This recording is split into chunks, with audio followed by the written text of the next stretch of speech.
Half a day students, I am Governor Lou Leon Guerrero. You all have been through a year of big changes.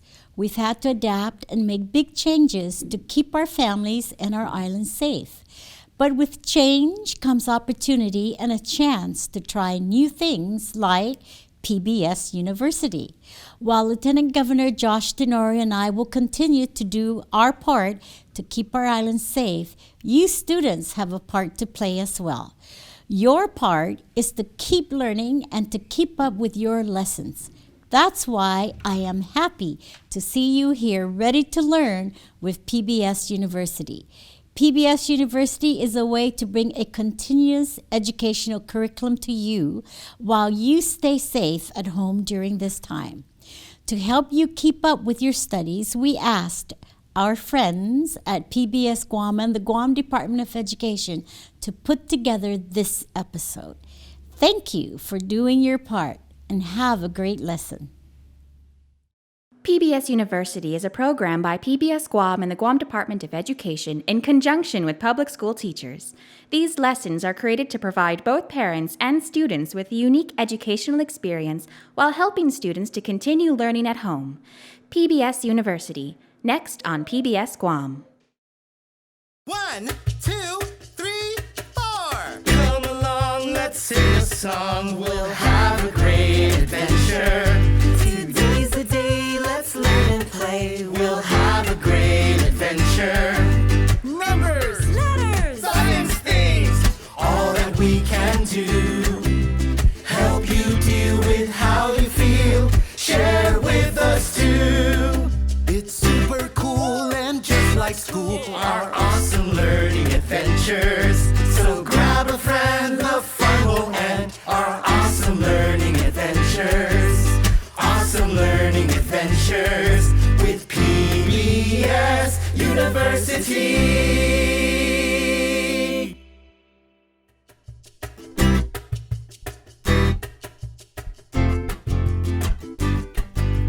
Ali, boys and girls, that's how you say hello in Palauan.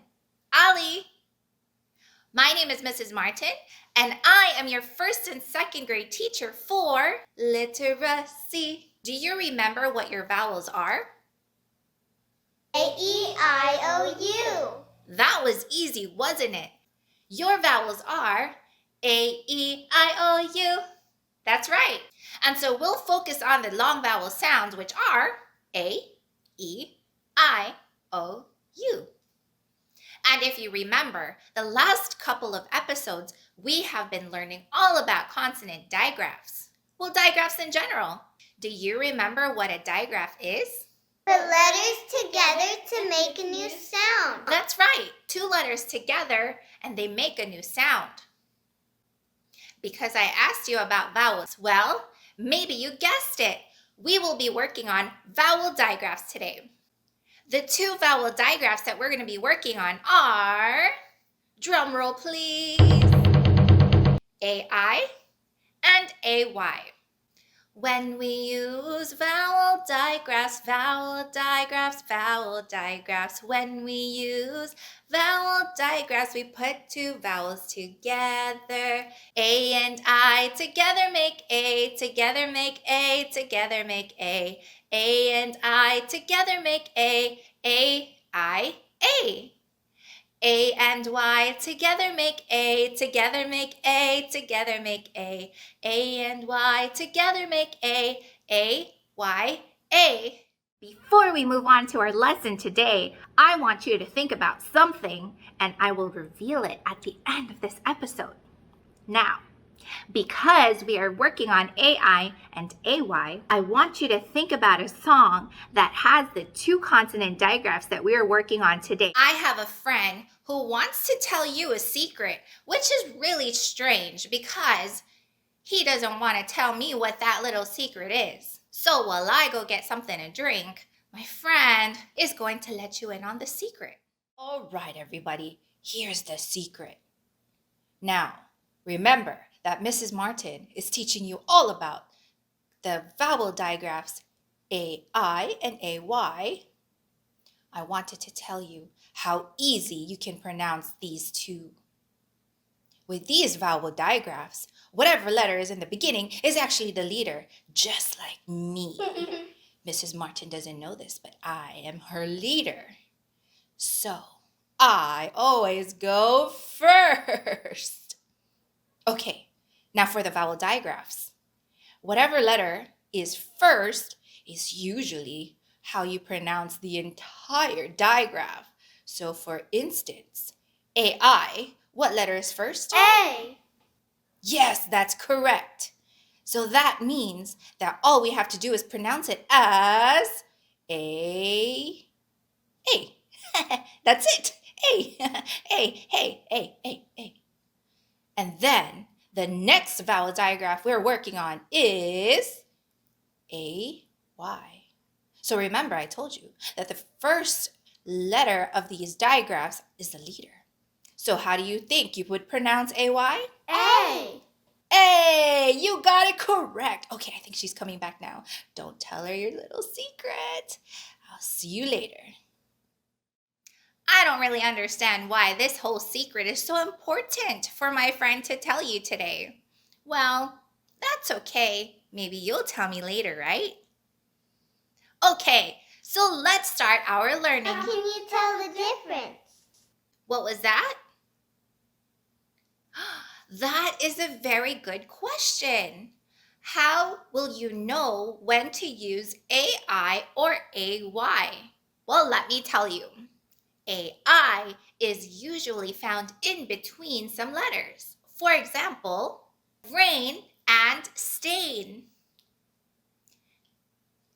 The vowel digraph AY is usually found towards the end of a word, just like stay and may. So again, remember, AI goes in between words and AY is usually found at the end of a word. Let's practice with some words. AI can be found in words like brain and mail. AY can be found in words like play and day. Let's recap, shall we? Let's see if you can answer my question. The vowel digraph AI are usually found in the middle of words. That's right. The vowel digraphs AY are usually found At the end. yes, at the end of a word. Good job. Now, remember at the beginning of the episode, I asked you to think about a nursery rhyme song that has lots of words with AI and AY. Do you know what song I'm thinking about? In rain, go away. Yes, Rain, Rain, Go Away. I'm going to have a special guest today. Her name is Ellie, and she will sing the Rain, Rain, Go Away song. And I have a challenge for you. How many words can you count that are in this song that has the vowel digraphs AI and AY? Rain, rain, go away. Come again another day. Ellie wants to play. Rain, rain, go away. How many total words did you hear that had the vowel digraphs AI and AY? 9. Did you say 9? That's right. Rain, rain, go away. Come again another day. Ellie wants to play. Rain, rain, go away. So if you said 9, good looking. Well, boys and girls, Mesolong means thank you in Palawan. Mesolong for joining me today. I'll see you next time. Take care and be kind.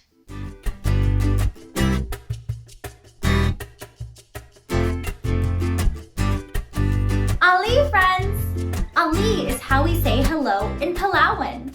Welcome to PBS University, 2nd through 1st grade math. My name is Miss Nicholas, and I am so excited that you're here joining me today. Today, we are going to be talking about subtraction. Before we begin, let's take a look at some of our key vocabulary. Are you ready? Awesome! All right, friends, our first key vocabulary word for today is subtraction. This means to take one amount away from another. Let's look at this subtraction sentence. 10 minus 6 equals blank. In this subtraction sentence, 10 represents the whole amount and minus 6 represents the part being taken away. The part that is blank represents the part that is left over. Let's start with our whole number 10. I have 10 place value discs. Now remember, the minus 6 means that 6 is being taken away from the whole number 10. If I take 6 away, how much is left over? Right, I have 4 left over. 10 minus 6 equals 4. Awesome work! Now it's time to hunt for some keywords. Are you ready? Fantastic! Here in my rainbow dust, my keywords are hidden. When you see a keyword, you stop and let me know. Are you ready to begin? Awesome! Let's start searching. What was that? You see a keyword? Absolutely! Let's see what our first subtraction keyword is. Our first subtraction keyword is fewer. Let's see if we can find some more. I found another. Our second subtraction keyword is less.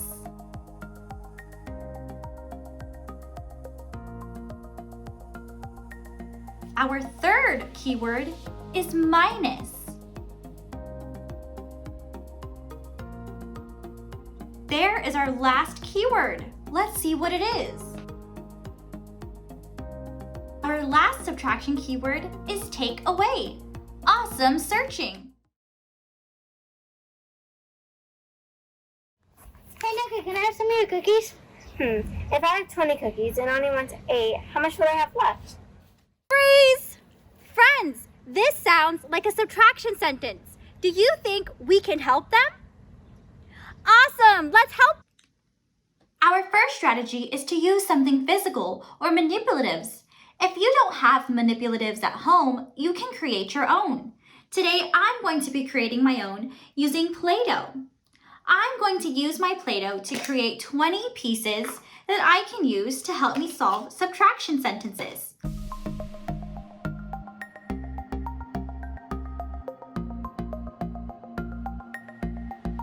All right, let's start by helping our friends solve their problem. Now, remember, she had 20 cookies and her friend wanted to have 8.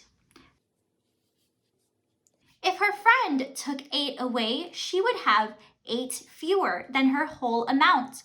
Remember, fewer is one of our key words for subtraction. So let's take away 8 from one of my 10 frames.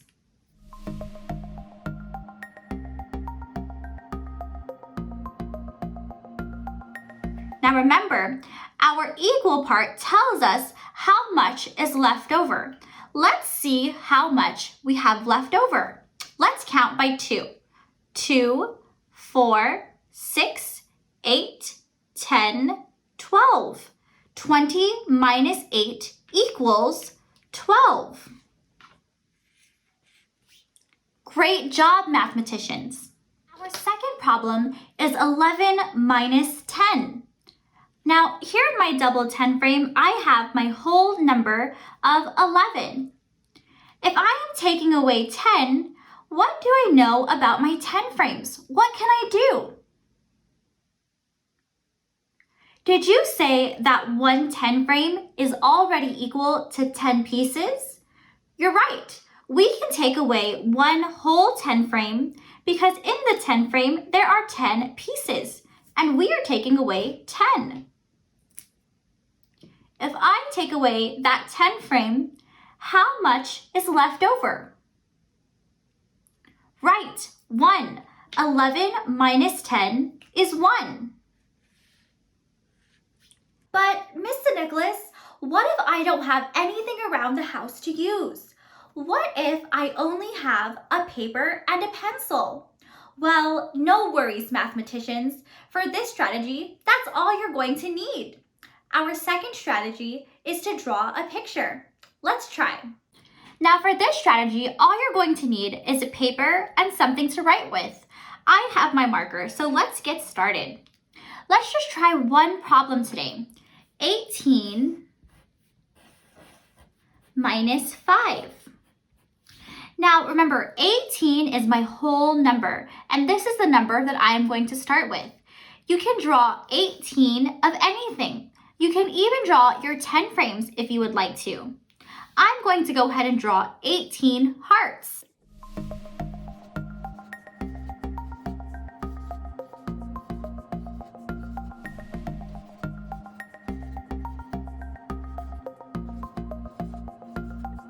All right, so here I have my 18 hearts, and I am taking away 5 minus 5.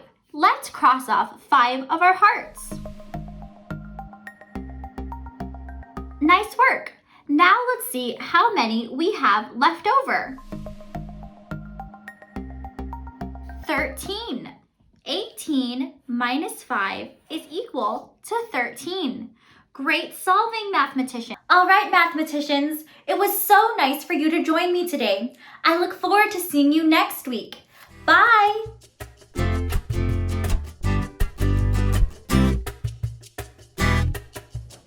Hoppa day, boys and girls. Welcome back to PBS University. In case you forgot who I am, my name is Miss Valencia, and I am your first and second grade science teacher.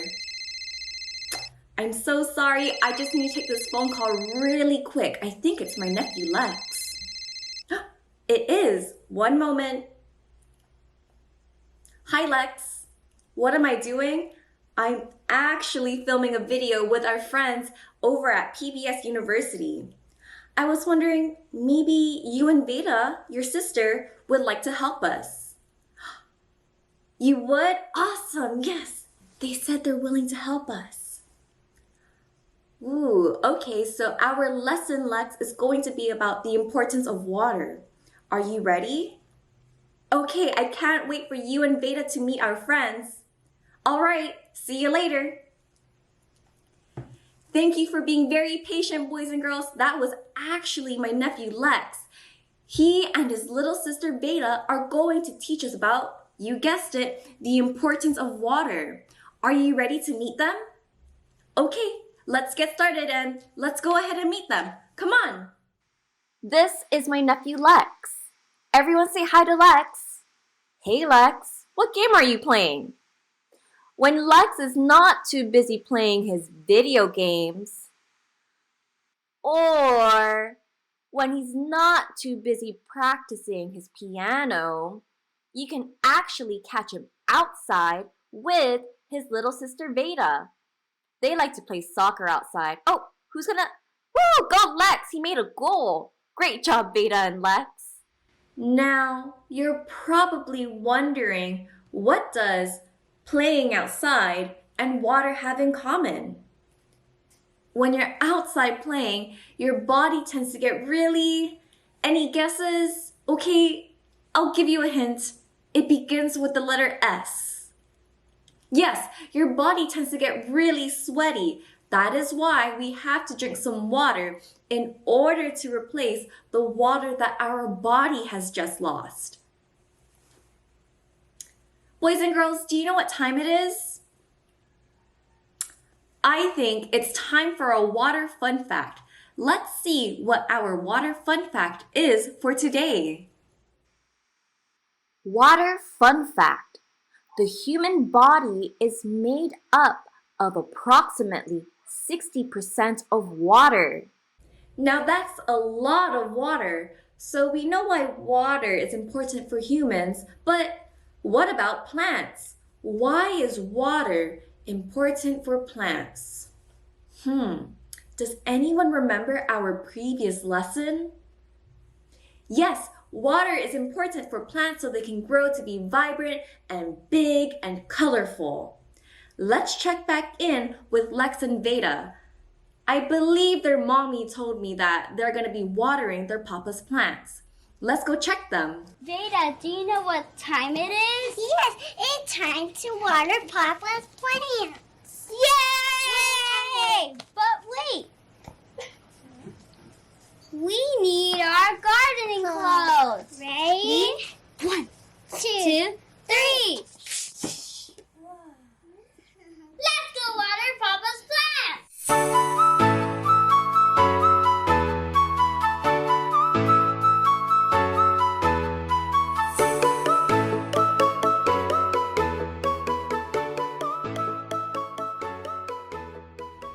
Wow, that's so awesome, Lex and Veda. What about you, my friends?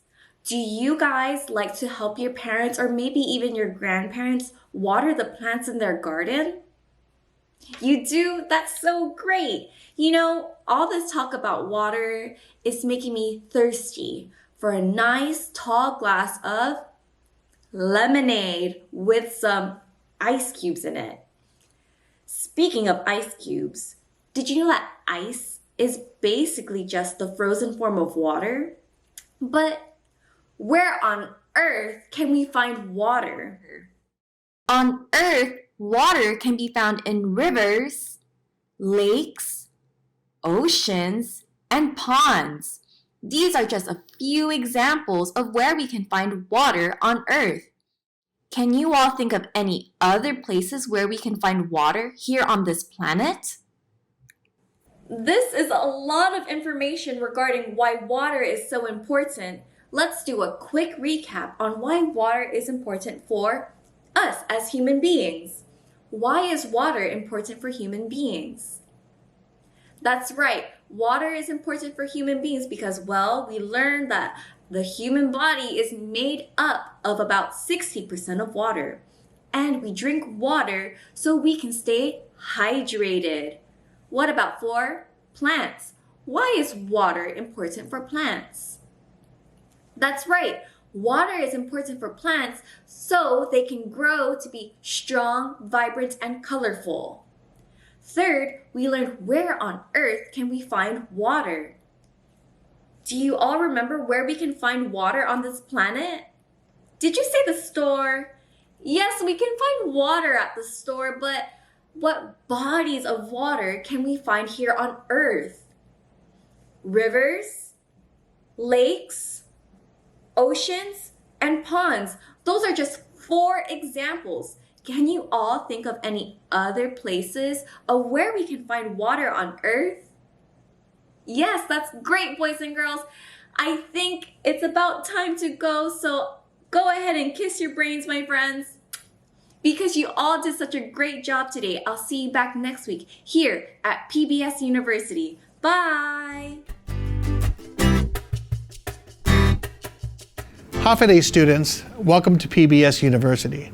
My name is John Fernandez, and I'm the superintendent of the Guam Department of Education.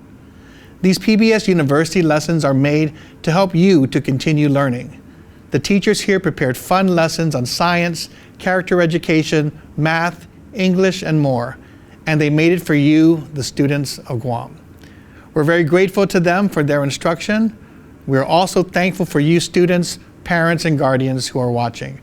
Remember, stay safe and healthy, and we'll see you soon in the next school year. Thank you.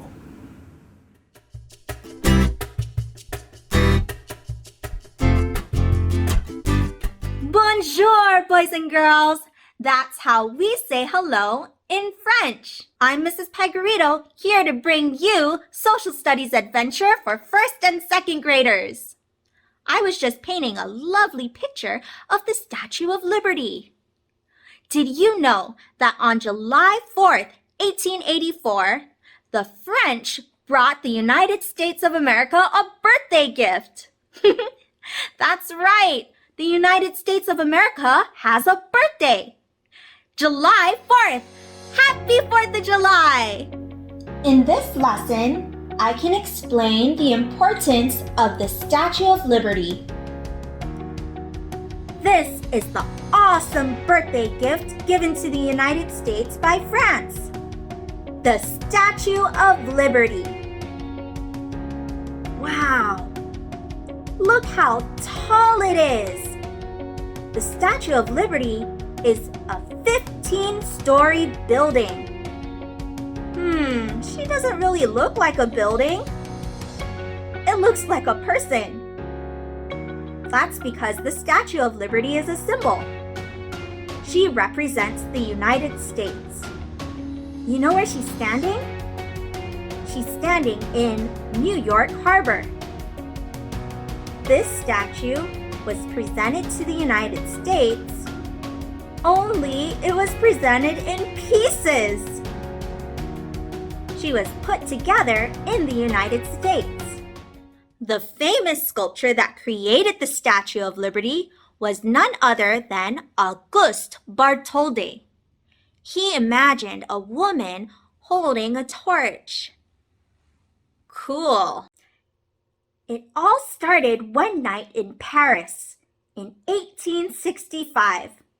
A bunch of Frenchmen were discussing the governments in the United States. They decided to build a monument that represents American freedom. Oh, those are such awesome words. Our first awesome word is monument. Monument. Our second awesome word is freedom. Freedom.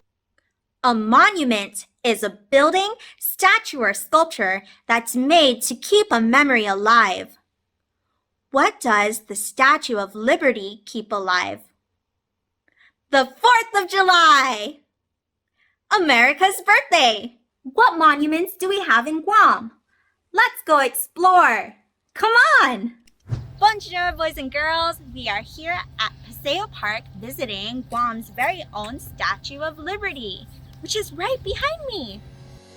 This is a replica Statue of Liberty. The original Statue of Liberty is located in the state of New York. This replica Statue of Liberty is located right here in the heart of Hagåtña, Guam's capital village. So what do you think of when you look at the Statue of Liberty? I think of New York. Freedom. Many people who visit or come to live in America see the Statue of Liberty and think about what it means to be an American. Hey, that reminds me of a book. Story time, read aloud. What Does It Mean to Be American? By Rana Diorio and Elad Yoren. Pictures by Nina Mata. What does it mean to be American? Does it mean liking apple pie and fireworks? No. Does it mean living in the United States? Not exactly. Does it mean loving fast food? No. Being American means believing that all people are equal and should have the opportunity to be happy. Following our dreams and working hard to achieve them. Hey, I spot a monument in this picture. Can you point to it? Did you point here? Right, that's the Statue of Liberty. Having the freedom to choose whom we love, what we believe, what we do, and where we live, and to change our minds if we want. Knowing all Americans follow the same rules. Honoring those who protect and serve us. Cherishing our abundant natural resources. And enjoying time spent outdoors. Being grateful all year for our many blessings. And leading by example to take action when people need help. Welcoming people from other countries and helping them learn what it means to be American. Appreciating that our differences make us kinder, smarter, healthier, and stronger. Using our imagination and creativity to invent new things, and our curiosity and courage to explore new frontiers.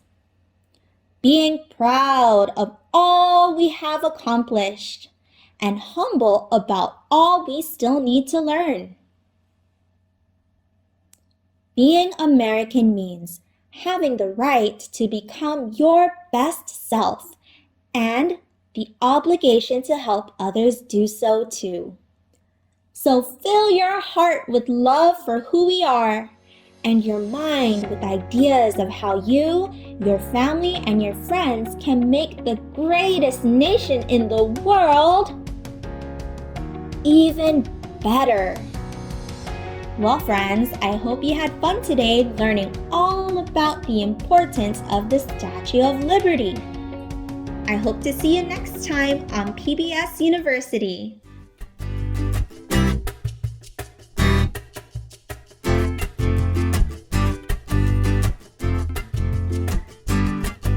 Happy and hola y buenos dias, boys and girls. My name is Mrs. Estella, and today I'm going to be your character education teacher for 1st and 2nd grade. Well, before we begin, did you know that hola means hello in Spanish and buenos dias means good morning in Spanish as well? I learned that from 2 very good friends of mine who are also Spanish teachers on Guam, Senora Dana and Senora Tara, and they taught me how to say hola and buenos dias. So today, boys and girls, on our lesson for character education, we're going to be talking about how to build healthy habits. And when I say build healthy habits, I'm talking about doing some exercise. Mrs. Stella is going to go and visit my brother, Coach Mike, at his gym, CrossFit Laddystone. And we're going to do a really quick and simple exercise activity. And you're going to follow along with Mrs. Stella. And you're going to follow along with my brother, Coach Mike. We're going to do about 4 minutes of exercise, and that's not that much time at all. So the way the exercises work, we're going to exercise for 30 seconds. Do the move as much as you can for 30 seconds, and then you're going to take a 10-second break. After we do 4 exercises, we're going to do it one more time. So we're going to do 2 rounds of it. Mrs. Stella is going to try to keep up because my brother, who is CrossFit Coach Mike, is very fit. He's like a superhero, but he's very fit, and he's fit because he exercises every day. And I want you, boys and girls, to try to practice building healthy habits by exercising every day while you're at home during the summer. If you find it hard to do any of the moves, take a deep breath through your nose and breathe out of your mouth. Or you can press the pause button and then make sure you take a break. When you catch your breath, press play and join us again. So, without further ado, let's go meet my brother, Coach Mike, and let's get you and I off of our couch and starting to exercise. Let's go!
Boys and girls, I don't know about you, but Miss Estella is wiped out. That was just a simple exercise activity, but I felt the workout. I got my sweat on. Did you get your sweat on? I got my sweat on.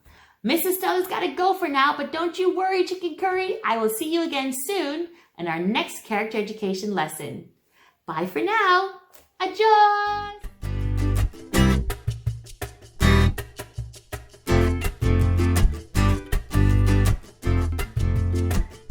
Hafaday and Yakwe, my Dikiki friends. Hafaday in Chamorro means hello, and Yakwe in Marshallese means hello as well. I'm Senora Loretta, and welcome to Chamorro. Yakwe, Hafaday. Hello, Senora Loretta. Oh, hi, Pina. Can you say Hafaday and Yakwe to our PBS University friends? Hafaday and Yakwe. Senora Loretta, what are you doing today? Well, Pina, I was just about to share with our friends about different types of homes on our island. Who? There are different types of homes? Yes, Pina. Houses come in different sizes, shapes, and material to build these homes. A house is built to protect us from heat, rain, and storms. Pina, did you know long time ago, before houses were built, people used to live in caves? Oh, wow. Senora Loretta, I didn't know that. There are still many caves around the island, and some have pictures or images on the caves of the wall. How do you say cave in Chamorro? Lidzeng, Lidzeng, Lidzeng, Lidzeng. What is that? Well, Pina, as time went on, people started to look around and they came up with great ideas of how to build a house using natural material. What is that? Well, Pina, our ancestors built a laddie stone house long time ago. They used wood, palm leaves like pandanus and coconut leaves that they wove together and carved limestones to build a laddie. Wow, that's cool. How do you say laddie stone house in Chamorro? Guma Atsu Lati. Guma Atsu Lati. Laddie stone house. Pina, try it out. I want my friends to say it with me. Okay, friends, try out with me. Guma Atsulati. Gov Malik Famagun. Senora, what other kinds of houses are on our island? Did you know that there are homes made of wood? We call this kind of house in Chamorro Guma Hadzu. Guma Hadzu. Wooden house. Pina and friends, can you say Guma Hadzu? Guma Hadzu. Gov Mallet. Senora Loretta, I live in a tree house. A Guma Hadzu sounds like my house. You're right, Pina, but we could also call a tree house Guma Trunku. Guma Trunku. Tree house. Wow, that's so cool. Guma Trunku. My house is called a Guma Trunku. When I was little, my uncles got together and they had built a Guma Trunku for me, my brothers, my sisters, and cousins. We used to play and pretend that we all lived together. We had so much fun. So cool! Guma Trunku. I'm going to share that with my parents and my sister, Mana. Okay, Pina, let's review the different kinds of homes we talked about. The first home we talked about is a cave. Lidzeng. Lidzeng. Good job. The next house that we learned was Guma Atulati. Guma Atulati. Lattystone house. The next home we learned was Guma Hadu. Guma Hadu. Wooden house. And Pina's house, Guma Tronco. Guma Tronco. A tree house. Okay, boys and girls, here's a short Chamorro jingle about saying goodbye until next time. Adios, hasta aquí, pues adios, adios, adios, hasta aquí, pues adios, adios, adios, hasta aquí, adios, hasta aquí, pues adios, hasta aquí, pues adios, adios, adios, hasta aquí, pues adios, adios, adios, hasta aquí, pues adios, adios, adios, hasta aquí, adios, hasta aquí, pues adios, hasta aquí, pues adios. Now your turn, Papa Good. Everyone get ready. Here we go. Adios, hasta aquí, pues adios. Adios, hasta aquí, pues adios. Adios, adios, hasta aquí, adios, hasta aquí, adios, hasta aquí, pues adios. Adios, Papa Good. You're gonna come in with adios. Get ready, all by yourselves. Adios, hasta aquí, pues adios. Adios, hasta aquí, pues adios. Adios, hasta aquí, adios, hasta aquí, pues adios, hasta aquí, pues adios. Adios, hasta aquí, pues adios. Adios, hasta aquí, pues adios. Adios, hasta aquí, adios, hasta aquí, pues adios, hasta aquí, pues adios. Adios. Fast Fun Facts. Fast Fun Facts with Mr. Ernest Ochoco. Ahlan wa sahlan. That means a welcome in Egyptian. Welcome, my friends, to another Fast Fun Fact. And you and I are going on a trip to the far, far away land of Egypt, into the deserts, because that's where the pyramids are. And in front of the pyramids, there is this creature that guards them. And it's like 240 feet long and 66 feet high. And it has the head of a human being and the body of a lion. Roar! Oh my God, and it eats people. Ah! Oh my gosh, this is scary. Ah! So, do you guys know the name of this creature? Yes, correct. It is the Sphinx. Yay! So the Sphinx has a legend connected to it that I learned about when I was around 7 years old, and now I'm sharing it with you. So the legend of the Sphinx goes like this. The Sphinx knows all of the answers to the universe, and you could ask it one question as long as you answered the Sphinx's riddle correctly. And if you did not answer the Sphinx's riddle correctly, you would be devoured, eaten by the Sphinx. Oh my God, it's so scary. So the riddle goes like this. What creature in the morning walks on 4 legs, and in the afternoon walks on 2 legs, and in the evening walks on 3 legs? Do you guys know the answer? One more time. What creature in the morning walks on 4 legs, in the afternoon walks on 2 legs, and in the evening walks on 3 legs? Well, drum roll, please. It is humans. Humans. It is a metaphor. The riddle is a metaphor for the life cycle of a human. When a human is born and is a baby, in the morning, that's kind of like the morning part of your life, you're crawling on all 4s with your hands and your knees. And you're so cute and you're adorable. And then you grow up to be an adult. And you're not as cute. Maybe you are as cute.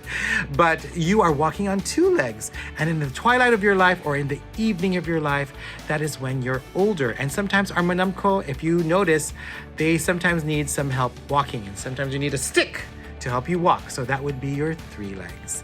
And that is the answer to the legend of the Sphinx, or the riddle of the Sphinx. That is your Fast Fun Fact with me, Mr. Ernest Ochoco. Bye, guys.